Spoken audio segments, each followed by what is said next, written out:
an Unspoiled Network podcast.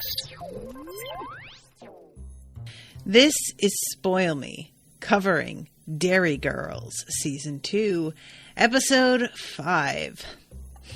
In this episode, there's a new student at Our Lady Immaculate, and she seems to be really, really rad, but then it looks like maybe she's got a tiny bit of a screw loose here. Also, poor show there, Aaron. Welcome to Spoil Me.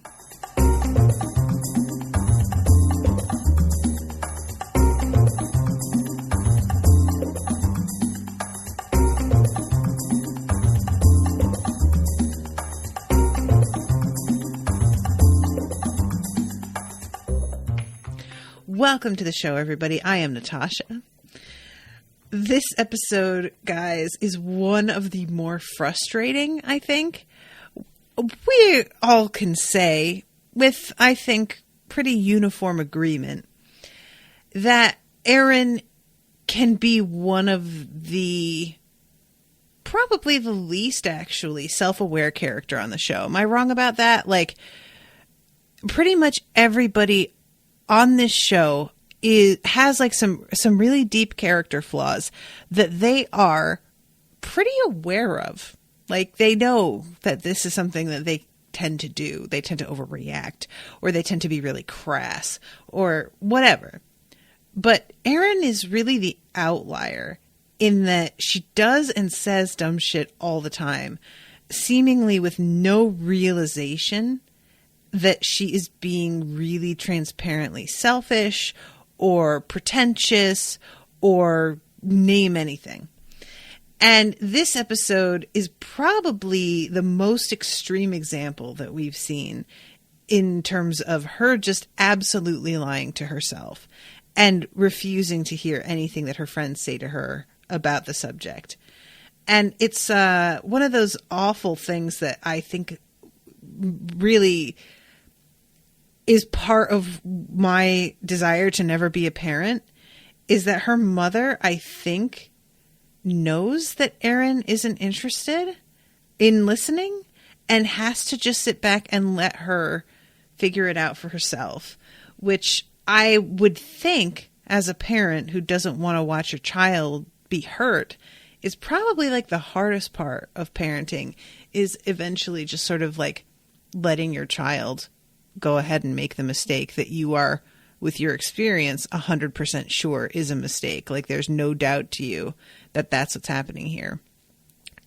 But there's no reason that your child would believe you, because all of us do that thing where we're like, yeah, I know that you think that's what's going on, and I could see why you would think that. But the thing is that my situation is different. And like, as a grown-up, we know now how rarely that is the case. How, yeah, occasionally the situation is different. Occasionally things work out better. But that is the exception. And everybody thinks they are the exception. And you can't all be, or it wouldn't be called an exception in the first place. So, yeah, this is a rough one, y'all. So we start off with the introduction. First of all, we start off with this fucking Monday morning song. Oh my God, you guys. How many of you had anything like this in school? Like, this is something that I guess is like, I don't know if it's a daily thing or if it's like a once a week thing, this assembly. We didn't really have things like this at my school all that frequently. It was a pretty like rare event. We would have assemblies about drugs and alcohol, or there would be like a special like guest that would come to the school to do like some sort of presentation. Sometimes it was not even something that seemed particularly educational. Like we would have like people come and do like clowning and stuff like that. And this was obviously like younger years, but we didn't really have a thing where there was like assembly and other students really participated. If there was an assembly for the students, it was purely teachers on stage doing the talking, and students didn't really get involved unless it was meant to be something about student council or, you know, getting votes for like class president or something like that. And so, yeah, they're singing this fucking hip hip hooray, let's get going. It's a brand new day. It's Monday morning and come on, let's go. It's time to paint a smile on and start the show. Now, this is amazing because these girls are all wearing like barbershop quartet striped jackets. And I really so I was a theater kid. I doubt this comes as a surprise to anybody. But this is a step beyond theater kid when you're doing shit like this. And I can't honestly say that I wouldn't have participated in something like this. I think I wouldn't. I think I would have just been too embarrassed. But I was in chorus and I participated in the musical theater stuff, so I might have done. But this really feels like something that the students had to push themselves into the equation. This wasn't something that had been set up by a teacher and he had to go and find students to do it. You 100% assume that Jenny went up to Sister Michael and was like, we have this thing that we would like to present, will you let us? And Sister Michael was just like, fine. But they're singing and they're all so enthusiastic, and I don't mind any of them except for fucking Jenny, of course, who is just the smuggest, most annoying brat. I would like to point out too that Jenny does not have a good voice, and I can't tell if she's doing that on purpose as a character thing or if she really doesn't. She just keeps kind of just being a little flat on her, moments, and then the ending of it when she has to do the there's a boo boo boop boop. Oh, that's right. It's hoo, hoo, hoo. And it just sort of fades away awkwardly at the end, and then they hold their hands out and shake their hands. It's so bad. It's so cringy bad. The only thing that makes it better is the camera traveling around to ensure that we know everybody else there is just as horrified as we are. And I can't imagine writing this song and being yeah, this is really inspiring about Monday morning. Oh my God. So this is when we get the introduction to the new student, Miss Chung. Her family has recently moved to Derry, and she says things are done differently in this part of the world, but I'm sure you'll soon feel as at home here as you did back in your beloved Donegal. So it starts off sounding like we're going to be talking about her being from what they all assume that she's Chinese. I was thinking Singapore or something, but no, it's just somewhere else in Ireland, which I found very amusing. So everybody sort of is really smiling, thinking that they're getting a truly foreign exchange student, and then their faces sort of fall as they realize. And then there's the announcement that Jenny makes, because Sister Michael simply cannot read the thing, about the fact that they're going to have a prom this year instead of the regular school formal. And it's going to be a 50s themed prom. And she's just very excited about this. And she says something about how I do love a theme, but isn't this why everyone calls me the theme queen? And I am the biggest fan of establishing that someone is truly awful by letting everyone know that they have tried to create a nickname for themselves. Now, Theme Queen isn't exactly a nickname, but it's similar enough that it ticks the same box, in my opinion. You don't get to pick your own nickname. It's just so... you just don't. That's not how they work, no. And her trying to act like everybody like thinks this thing about her and framing it in this way that's like, if not actually complimentary necessarily. I think theme queen is complimentary though.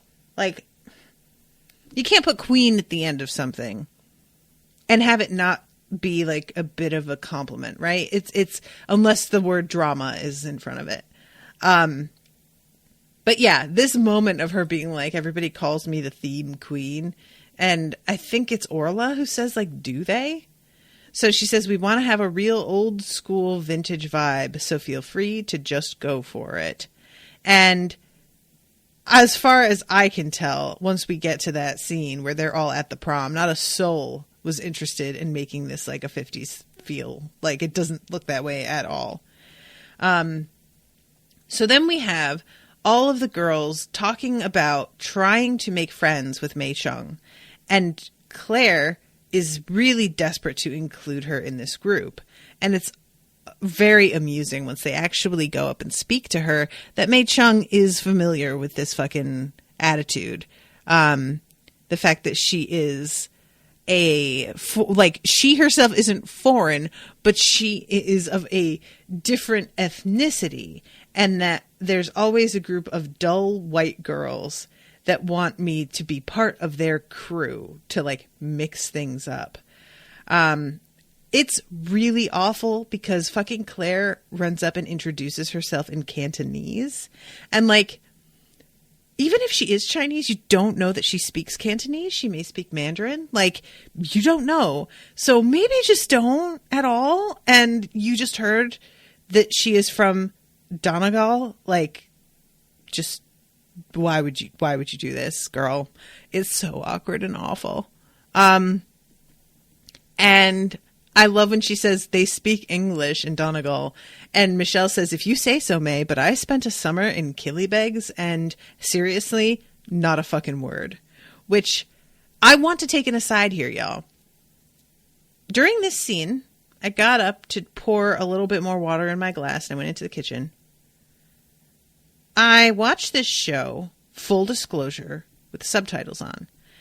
I do this with all of my shows. I watch pretty much everything that I cover with the subtitles on. I don't think that I ever realized until I got up to pour myself some water how much I rely on the subtitles for this show in particular. Because I swear to God, I came back into the room. I had only like walked away for like 30 seconds. And I was listening in the next room over. I could not make out a fucking thing. I swear to God, I did. Like, there were a couple lines that I was like, oh yeah, this is what they said. But there was like, Michelle especially, she speaks so quickly and she uses so much slang that I was just like, what did she say? Like, some of them I can really understand. That's fine. You know, Orla speaks pretty slowly. That's part of like her weirdness. Erin speaks pretty slowly because she takes herself very seriously. Claire, she speaks really quickly. So does Michelle. James, he's fine. He's English. That I can do. But I was just really startled at how much I did not get. And I had to come back in and rewind a little bit. And I was like, well, damn. So she says something about how these girls want me to join their gang because, and points to her face. And I love when James says, actually, I'm a boy. And she says, wow, she has a really fucked up accent. And they all sort of nod apologetically. And she asks, what's in it for me? What are you bringing to the table? And all Orla says is, we've got some cream crackers. And she's like, yeah, all right, now I'll see you around. And I think it's, is it Michelle who says, maybe we don't need a Chinese person. We've already got a lesbian. I think it's Michelle that says that. But as she says it, oh no, it's Orla that says that. As she says that, May turns around and is like, wait, what? Who? And Claire raises her hand and she's like, really? You don't look like a lesbian. And she says, what do you mean? Well, you're just a bit short. Well, there's no height restrictions. And then Claire gets this look and goes, as far as I'm aware. And she says, it's interesting. I've always wanted a gay friend. I mean, ideally, a fella. But, you know. And as she's in the middle of sort of accepting their invitation, Jenny comes up with her friend, who, honestly, her friend seems harmless. It's that she's like being influenced by Jenny. But I can't help but think if you're willing to be friends with Jenny, there has to be something really terrible about you. And Jenny is trying to horn in on getting this girl to join her crew, which honestly is very ambitious because I don't see this girl having watched that fucking performance and then being at all interested. But Jenny doesn't have that kind of awareness that what she does is anything less than totally cool. The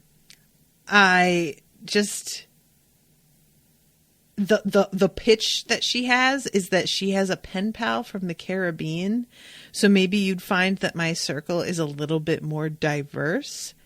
And as she says this, Claire, with this fucking expression on her face, y'all, leans forward and goes, back off. And I was like, oh shit, Claire, I don't want to see her in a fight. She would be fucking psycho. And she tells them all that prom queen vote closes today. And they all say that they don't really give a shit, but they get given a ballot anyway. And of course, Jenny is on the list as an option. And they're all just like, dude, there's no fucking way that she gets to be prom queen. Like, come on. The fact that she even put herself on there. But we find out later that there's a rumor she's fixed it so that she's going to win, which I am very, very curious about. I'm assuming that's true because she is the one who winds up winning. And I mean, I think we can all safely say, unless nobody participated in the voting other than her friends, her 4 friends, Jenny's not winning. So I think it probably was fixed, right? Like, am I being too suspicious? But, yeah, the whole like description of what the whole thing is supposed to be like is they are making it sound like this band that's going to play for their prom is like a bunch of old dudes. And then she says one of them is at least 30. And I was like, oh my God. And this is when James says, I don't feel so bad about missing it now. It clashes with my thing. And Michelle says, oh, the creep convention. And then we find out that James is going to be going to a Doctor Who con, which honestly is so very perfect. And I love that when he does come and pick up Aaron, he's got like the long scarf on and everything. Like, he doesn't go, but he's like dressed up for it. And it's like just dressed up enough that he could just do this instead. It's precious. But yeah, I really enjoy the fact that he's trying to do something on his own, him and his stepdad, and enjoy himself. And they are just fucking ruthlessly mocking him. Someone should have called social services. And Claire, for her sake, was about to be like, oh, I was going to ask you to be my date. And Michelle, she's like, what are you fucking doing, Claire? You're a lesbian. You're not desperate. Which, honestly, was kind of sweet on Claire's behalf in terms of being, like, encouraging that she can do better, but also, of course, super rude to James. So I don't really know how I feel about it, is what I'm saying. But, yeah, they are trying to figure out exactly who they're each going to go with. And none of them is seeming to have a particular problem. I mean, Michelle has 2. She says there's at least 5, and she winds up never picking one. So she takes 2, and then that blows up in her face, which is pretty amusing. And Orla doesn't say anything here, but we find out later that she has a like she just mentions, oh, I have a date already, but she doesn't say who. And then we find out that it's Granddad, which is adorable and also so weird, but it's like exactly the right kind of weird for Orla, so it's fine. So it remains Erin that really just does not know who she's going to go with. And so she offers to be Claire's date. And it's really an awful moment because she wants to be supportive of Claire, but there's also, in my opinion, there's a real undercurrent of, I want to be your date to be supportive, but I also want everybody to know how cool I am with, like, maybe they think I'm a lesbian because that's how progressive I am. So there's an episode of Community, y'all, where Britta, Community is one of the very few shows I've ever seen who can make fun of liberal progressives and do it exactly right. They don't get like, oh, isn't it lame that you want to like have respect for people? They really manage to make moments that are, oh my God, we can be like that. Jesus Christ. And it's just like, it's really, really good. And Britta plays the insufferable leftist, and she has this friend who she has befriended, and it is a lesbian girl, and there is a dance coming up, and she offers to be her date. And the whole time she's just like, yeah, don't you like, I feel really proud that a lesbian and a straight woman are out here together being so comfortable with each other and not worried about this at all. And the other girl is like, right, I think a lot of people are staring at us because they're surprised at how comfortable we are with each other. And she's like, yeah, I think you're right. And we should kiss just to show them how totally comfortable we are and that we're not worried about it at all. And the other girl's like, you know what? We should kiss. You're right. And then they kiss on the dance floor. And somebody makes a comment and they're both just like, oh, you homophobe. And she says to the one girl, don't let them get to you. And says something specific about that girl being gay. And that girl is like, wait, what? I'm not gay. I thought you were gay. And Britta's like, what? No, I'm not. You're the lesbian. And she's like, well, why didn't you just ask me? Because I'm not a homophobe. So yeah, I didn't ask. And it turns out both of them were fucking patting themselves on the back for being so progressive as to have a lesbian friend that they were willing to make out with. And it turns out neither one of them is gay. And they were each just so busy fucking posturing and being performative that they never even bothered to find out that the other person was gay or not. And it just smacks of that to me. What Erin's doing is that, like, she's very smug and just seems really proud of herself that she's offered to do this. And I hate it because Claire genuinely is beaming at her, looking like, oh my God, it means so much to me that you're willing to do this. Thank you. And then an instant later, I'm like, oh, that's done, because they walk into this coffee shop and there is Erin's ex sitting there. And,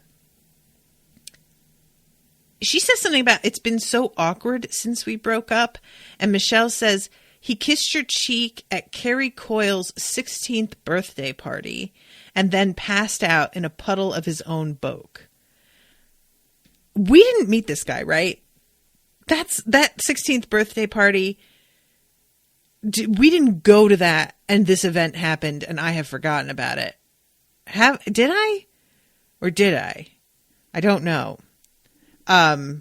Bridget's saying, I don't think you are. I think, that was an older comment. I think that was in reference to me suspecting that Jenny had indeed set up the whole thing for prom queen.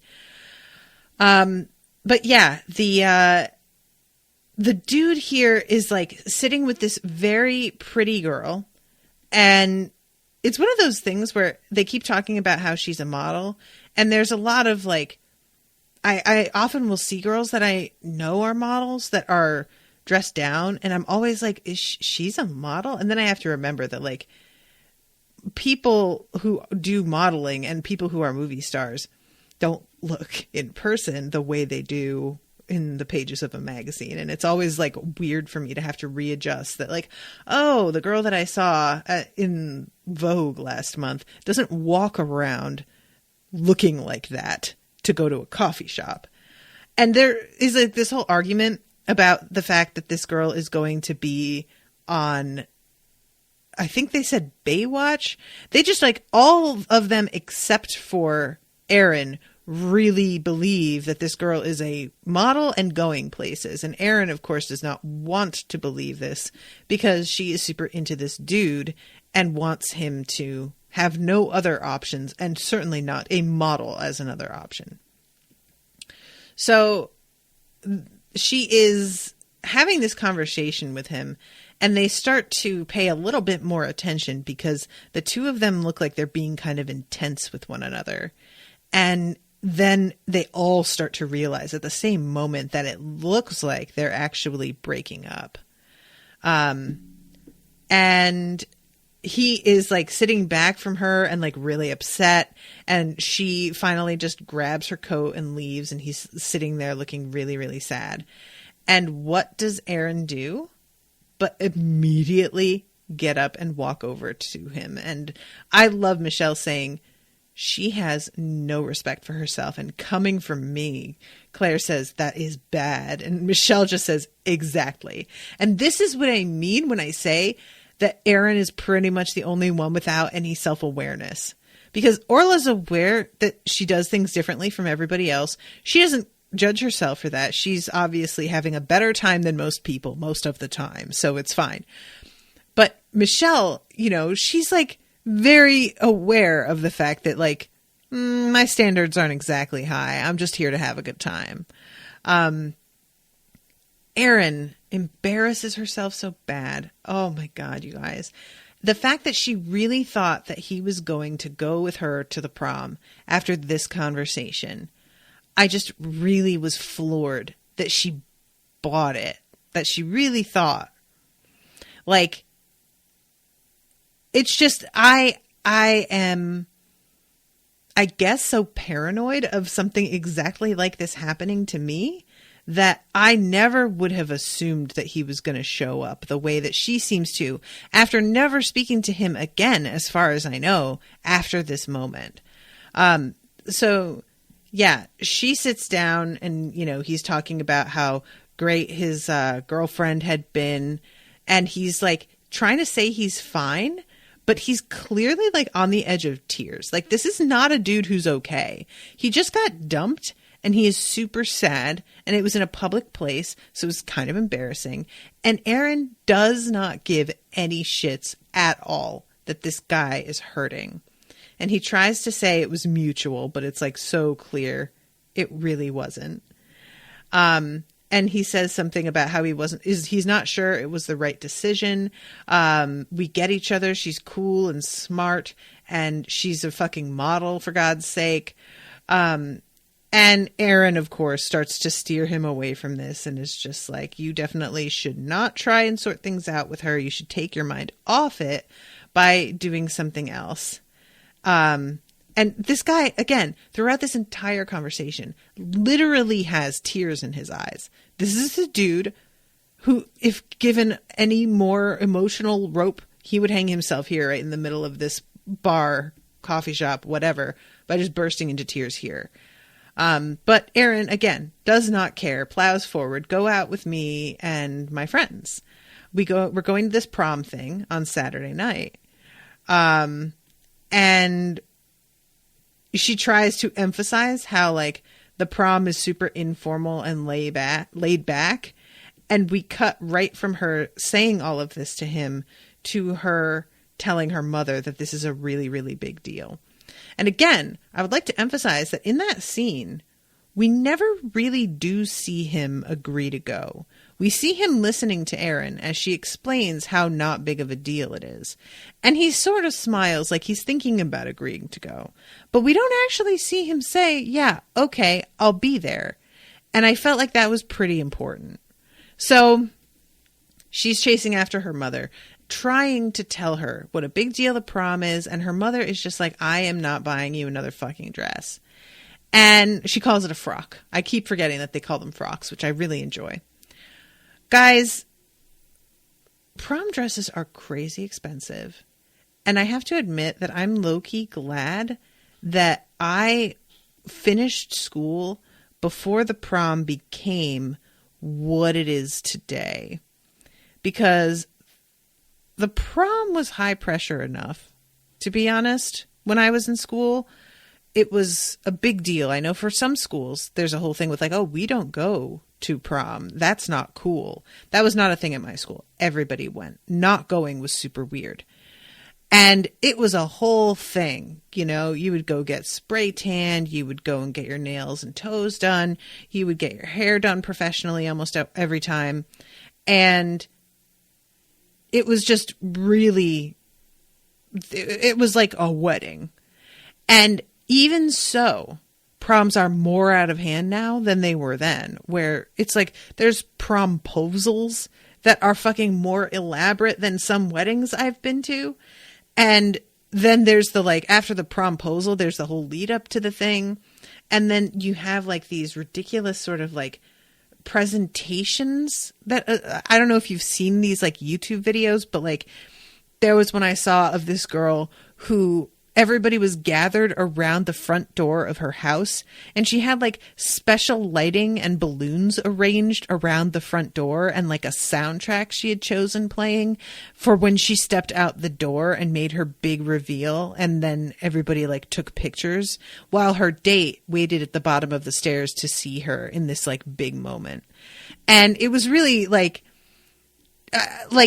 don't get me wrong, guys. I'm extra. You all know this, right? Like, yes, I love overdoing shit. I fucking love it. It's my element. But I couldn't help watching that video and see how incredibly bored her date was, waiting for way too long for her to come out that goddamn door. And it was the kind of thing that I was like, yeah, it's one thing to be extra in a way that is genuinely fun for everyone. And it's another thing to make everybody wait on your overdramatic ass. And so, yeah, I'm just glad I didn't go through that. However, I will say, despite my family not having a lot of money, I did get a new prom dress for each prom I went to, because I went to prom all 4 years. Because I'm that girl. And one of the years I made my dress, so that's a little different. But nevertheless, when she talks about, I'm not buying you another fucking dress, I can't even be mad at her, because like prom dresses are bonkers expensive. And we didn't even spend that much on mine. I think like each of mine was like $150, but there are easily $400, $500, even like $1,000 prom dresses out there that I just don't understand spending that kind of money, especially at their age when they're going to have another, like a senior dance. It's not even like this is their senior year, their last big hurrah with a party like this. And, you know, especially if it's a really formal dance, you are not going to get to wear that dress again ever in your life, almost guaranteed. It's the same as a wedding gown in a lot of ways. You're not going to a prom the following year and going to wear the same dress you wore last year. Most girls would not even consider doing that. And even if you were intending to, you're growing still at that stage. So whether you fit into it or not is also a question. And I feel really bad though, because Erin wanting a new dress is like, I mean, like I said, I wouldn't have worn the same dress again. And she's telling Erin to just wear her Easter dress, which is so not in keeping with like the overall theme of the dance and what it is.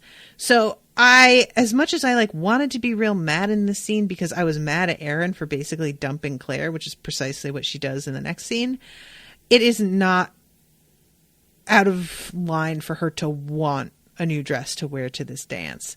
So I sympathize with both of them, is what I'm saying here.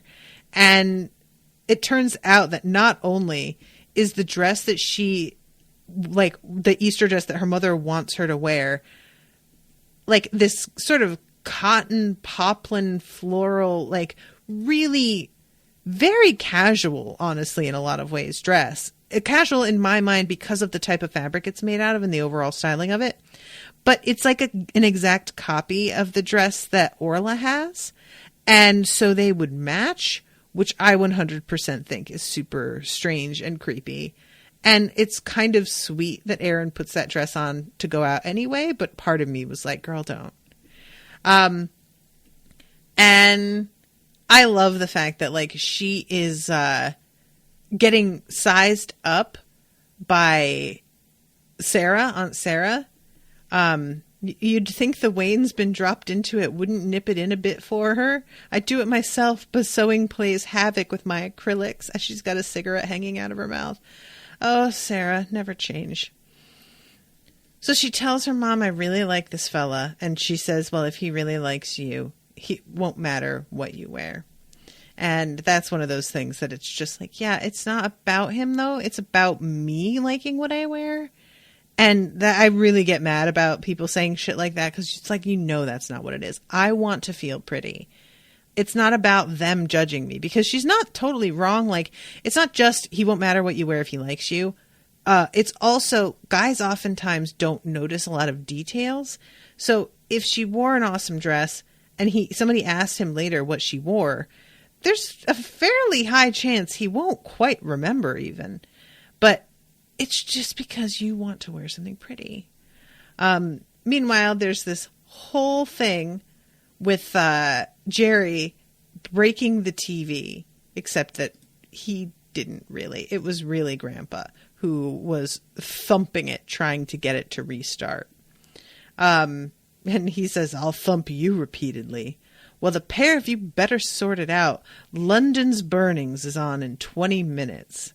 London's Burning is on in 20 minutes. God, Mary, but them poor fellas are flat out with the fire, so they are. Jesus, but they never get a minute.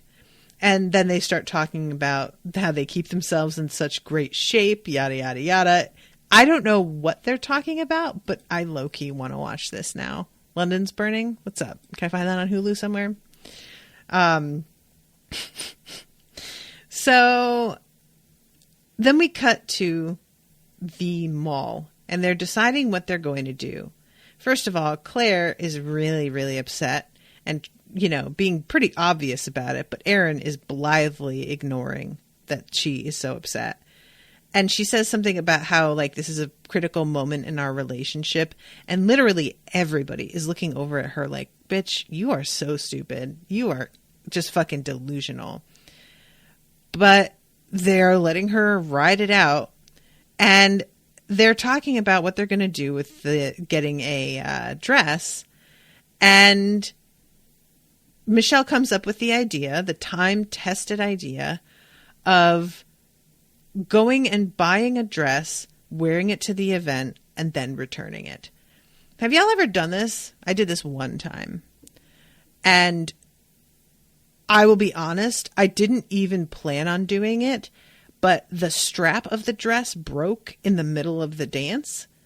And so I went and brought it back with the damaged strap, and I reattached the tag to it that I still had, because I yanked the tag off right before going out and left it on my desk in my room or something. And the strap broke. Somebody gave me a safety pin to fix it until the end of the night. And then when I got home, I got the tag through the seam, and then with a lighter warmed the end of the other piece of plastic to reattach it. And so I don't really count it because I was so mad that the dress was pretty expensive and just the strap snapped like that so quickly and easily. And I didn't even have the titties then that I have now. There was really no reason for it. But it is something that it worked, but the woman that was returning the dress gave me a look. She really thought that I was trying to fucking swindle her. And I don't remember if I actually pointed out that the strap had broken or if I just gave it back and didn't point out the fact that the strap was held on inside with a safety pin, because I might have just not said anything about it. But this is something that totally works. It does, as long as your dresses don't get damaged, which they do. And so here comes Mei Chung, and it's mentioned to her that Erin just totally basically dumped Claire in favor of some guy. And May does not think much of this and offers to go with Claire herself instead. And she says it'll be a laugh, and I'm definitely an upgrade. And I love Erin looking at her and just being like, wait, what the fuck? And it turns out that she's deeply jealous of the fact that Claire managed to get an awesome date with no notice. And it's kind of adorable, to be honest. I really enjoy the fact that Claire is getting so much support from everybody.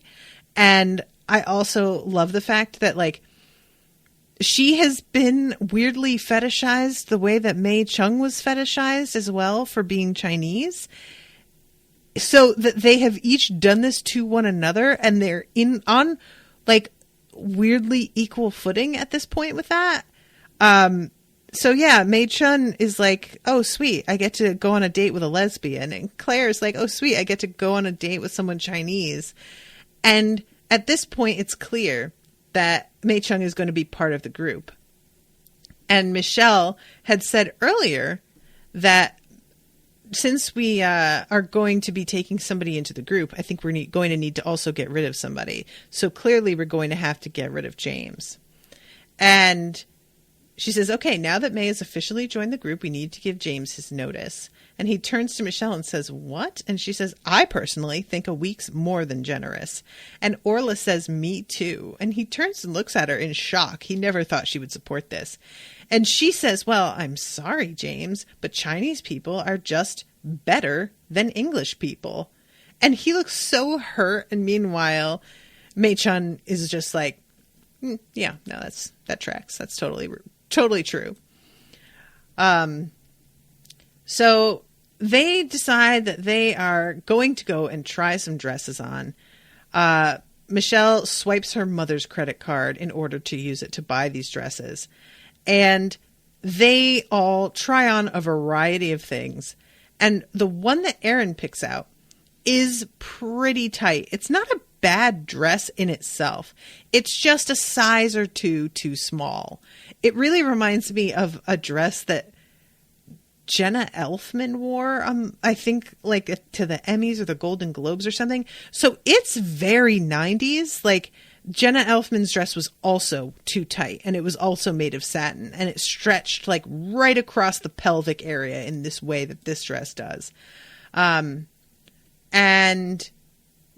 I enjoy Erin talking about how the pink dress has to be the one that Claire goes with. And then when May says the blue, Claire immediately is like, oh yeah, definitely the blue.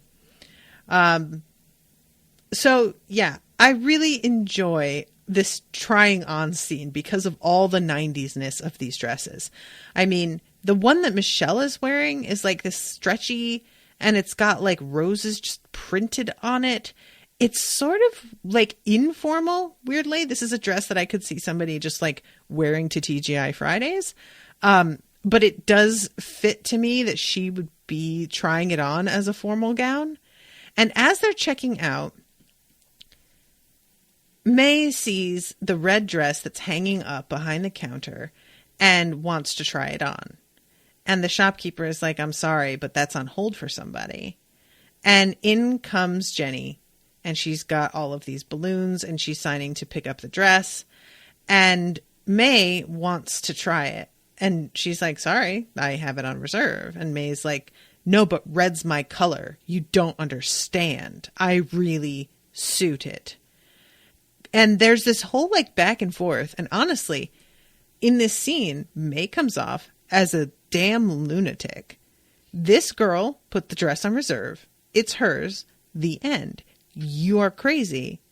Like, there's not a single piece of me that would even consider giving up the dress to somebody who was acting like this in the first place. And Jenny walks out of there, but May is essentially like, I'm going to get her back. That is going to fucking be the end of her, essentially. I can't believe she wouldn't even let me try it on. Meanwhile, Erin at this point is defending her. And she's like, well, she did have it on reserve. And even if she did fix the whole thing so that she'd be prom queen, she is the one that organized the whole prom in the first place. So just like let her have it. And Michelle, I love this scene as she's talking because Michelle is smirking as Aaron talks and looking over it because she knows what the fuck is going on right now. She knows that Aaron is like jealous, basically. And that normally Aaron would be like shredding Jenny to bits, but all of a sudden she's defending her for no good reason. And so it's really fun to watch her when she's like, all you do is slag off Jenny. Yeah. Yeah, well, we've the right to slag her off. You can't just show up one day and join in. And Claire yells at her and tells her that, you know, she's one of us. She gets to do the same things that we all do. Aaron says she's an asshole. And Claire's like, she says, that is out of order. She's Chinese, for God's sake. And then says, I think that you're jealous. And Aaron's like, oh, don't be ridiculous. So we jump ahead to Aaron coming down the stairs, barely able to walk in this super, super tight dress. If it was just a size bigger, it would be very cute. But no. Her hair looks amazing. You know, her hair is very cute. But such a shame. Her mom tries to be positive about it. It was nice of Michelle to lend it to you, but it just doesn't look very comfortable. And she says it's really comfortable, actually. It's like a second skin, which is exactly true. Orla, meanwhile, is getting her hair done, but is going to be wearing the Easter dress and is disappointed that Aaron won't also be wearing it. So we jump to the actual dance, and Claire is here with May, and May tells her, I'm going to go and set something up because nobody crosses me, Claire, and walks off. And Claire is like, what the fuck are you talking about? Meanwhile, Claire looks adorable, by the way. She's got this like sort of weird neckline thing going on with her dress, but it does look cute. Michelle looks like she's got like hair extensions in or something. I can't decide if it is or not, but there's a very like crimped sort of Madonna look happening with this dress that she has. It's got the collar on it and like laces up the front. It's really something. It's terrible. So it's not even lacing. It's like safety pins, is it? I think it is. Yeah. But yeah, so it turns out Michelle has brought both of the guys that were interested in her, and she's thought that she could keep each of them in a separate corner, and it turns out that neither of them will stay in their spot, and Claire has no sympathy for this. And later on, these dudes get together and start talking and realize that she's like kind of putting both of them on, and they decide to leave together and go and get a beer at the pub, which is hilarious. Meanwhile, back at Erin's house, she is sitting at the table waiting for her date to arrive. And time is passing. And it's becoming more and more clear that he is not going to show up. And it's really like, despite the fact that I am angry at Erin and kind of think she deserves whatever she gets because she was just so rude and awful, it is honestly really sad and heartbreaking to watch. Just her constantly like struggling to keep her attitude positive. You can see in her eyes her getting like sad and sort of losing hope, and then collecting herself and be like, no, he's coming. And God, if we haven't all been there at one point in our lives, whether it was for a date or something else that somebody was supposed to show up that was really important to us. But it's hard, guys. It's hard. And we're intercutting her waiting with everybody else at the party. And here comes Orla with Joe. Honestly, Joe looks great. He's wearing like a white jacket with a white shirt and a white bow tie, and he's got a white scarf. His whole look is like flawless. And they go out onto the dance floor and fucking kick up their heels together. Orla is wearing, I may add, sneakers and socks with the dress that she's got on. And the two of them, guys, it's so great. I love them so much. See, this is what I'm talking about. Orla might be a weirdo, but she is having a good time in life. And she always will, because she just does not give a fuck. And it's so inspiring and wonderful. And this is when Claire gets approached from this guy who is looking for this girl Tara, whom she says Trampy Tara. And she's like, what? What do you mean? Oh, nothing. I just mean she has a very heavy gait. And I was just like, girl, what are you talking about? But yeah, this guy is super cute also, by the way. I want him to be like part of the show now because he's adorable. But she says something about May, I think. And yeah, that's right. He says, I see you're hanging out with May. I know her from back home. Of course, she thinks China, and it's not. And he says, wait, May went to my school. Did she tell you why she had to leave? And Claire's like, had to leave? No. And it turns out, Claire says later, that it's because she is a bully. And she basically got like forced to leave.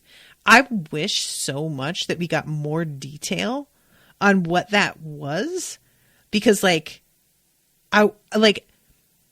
bullies are so rarely held accountable for what they do that if you bullied somebody badly enough that you got kicked out of school, it has to be practically legendary what you did. And I have no doubt that it must be based on what she is about to do right away here to fucking Jenny. But we cut from there to Erin watching the clock. At this point, it's 8:30. I think the dance started at 7. And she says he's not coming. And it's really awful because everybody is sitting with her. They're not watching TV. They're not doing anything to sort of distract from the fact that they're all waiting. And she says, I'm going to go and change. And her mother says, maybe leave it another few minutes.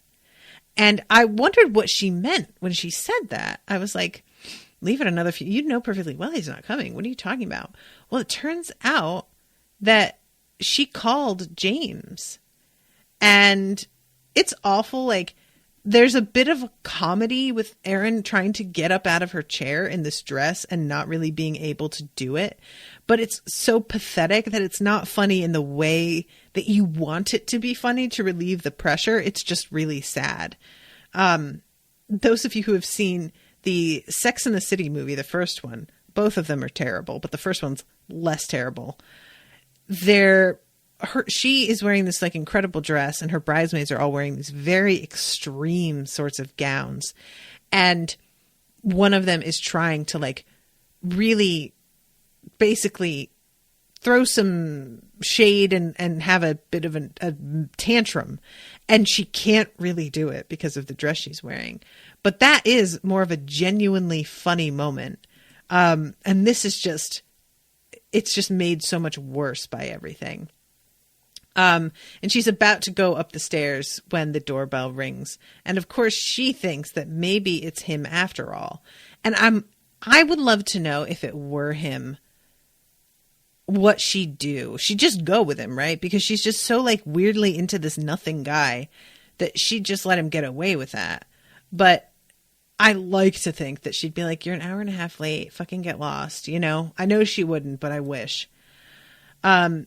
Instead, it's James, and he says, your mom rang me. And I really kind of thought that she might be like angry at her mom for doing that or refuse to go with James because she would see it as just like him taking pity on her. But she's very grateful. You know, she wanted to go to the dance. So he says, should we go? And she says, can you just give me 1 minute? And she goes upstairs and changes into the dress that matches Orla's. And I don't think I saw what shoes she had on. Oh yeah, she's just got a pair of like slides. At least she's not wearing sneakers like Orla is. But yeah, she is very grateful to have him as her date. And honestly, her hair still looks so good. It's fine. That hairstyle suits her so very well.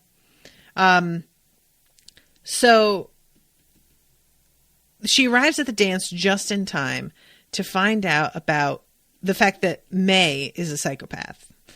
And Erin confesses to Claire, I'm so sorry. You were right.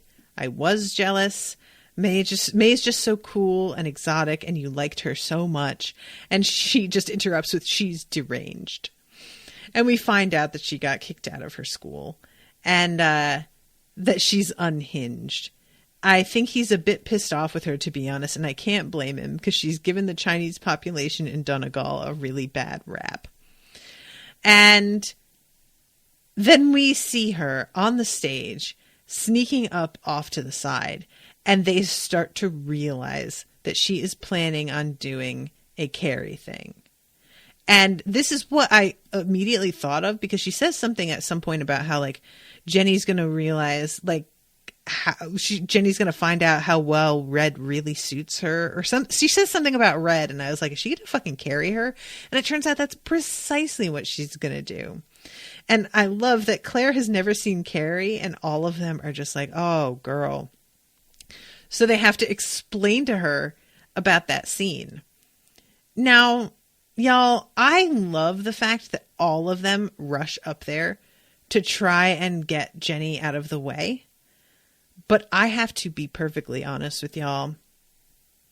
I would have just yelled at her from down there. Watch out. Look up. Watch out. And then I would have left it at that. And if she chose to listen to me, then she listens to me. But if not, what are you going to do? I wouldn't not say anything, because I can't bear to watch people be humiliated like this.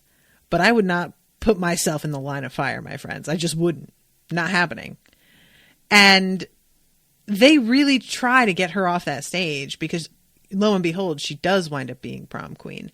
Now, here's the thing. She absolutely must have fixed it. So part of me doesn't even feel that bad for her, because she's like kind of awful and just such a huge snitch and a brown noser, and she's just so shitty that on top of everything, deciding to like fix the results so you get to be prom queen. Part of me is like, fuck that bitch. But it is a whole other level of awful. And there's this like intercutting of them realizing what's going to happen, seeing the buckets above the stage and everything. And then going back to the house where Jerry is desperately trying to fix the television in time for them to watch something on TV. They say something about how Coronation Street is coming on, and Jerry says something about how, like, well, isn't it a blessing then that we missed it? I'm guessing that that's like a soap opera. I'm not familiar. That and London's Burning, no idea. But Mary says if you say another bad word about Coronation Street, you may leave this house and never return. And they say that they haven't missed anything, but then the TV starts up, and it turns out that the IRA has finally declared a ceasefire. And they're both angry at him because they think, but I'm like, this is the first announcement, so you haven't missed it. It's happening right now. He turned on the TV just in time. But yeah, this is a big fucking deal. And this like moment is actually kind of sweet, being intercut with this awful thing that's happening at the prom. So Jenny Joyce is prom queen, does a very poor job of pretending to be surprised in this red dress, goes up there and gets the crown put on her. Apparently there's no prom king. It's just prom queen. And she's in the middle of making her acceptance speech when Claire runs over to May and tries to get her to stop. And May calls her a traitor, I think, at some point. And the others are trying desperately to get May out of the way. But they don't do it. And the buckets wind up pouring down on all of them, which, of course, the whole thing that Michelle was worried about was them getting any stains on these dresses because they were going to try and return them. So they can't do that. At one point, Aaron starts yelling about how it's pig's blood. And James is like, I'm pretty sure it's tomato juice, actually. And Jenny thinks they did this. And I'm just like, Jenny, you fucking moron. Would they have stood up there with you? Why would they have done this to themselves, you idiot? Of course she's assuming this, but it doesn't make any sense when you stop and think about it for like a second. And as they all start fighting with one another, we get to see the scenes of everybody sort of celebrating that Derry, that Ireland is going to be at peace now. And I really like the moment where Sister Michael is just sitting quietly and raises a glass to the radio that she's listening to. And there are people like spray painting peace signs, and Jerry comes running out with a tray of tea for everybody on the street because they're like literally out in the street waving flags and celebrating. And it's really moving. Like, I have never lived through any sort of moment like this. The closest I can come was that I was in Philadelphia when I think the Eagles made it to the Super Bowl, and people were like out in the streets flipping out. But I don't think I was even around for like the games of the Super Bowl. It was just them qualifying, and people were like already freaking out. But there's like, I don't think I've ever been part of this sort of like celebration where people are literally out in the streets, like thrilled and excited. And it being intercut with the girls like fighting in slow motion on the stage. Michelle has the one girl in a headlock. It's kind of amazing. So yeah, that's the end of that episode. And there's only one left, guys. There's only one left in the season, and I don't want it to be true. I hate it. I'm so sad. So thank you very much to Ashleigh for commissioning this episode. Deeply appreciate it. Thank you to all of you for listening, and I will be seeing you soon with the final episode of season 2. Toodaloo, motherfuckers.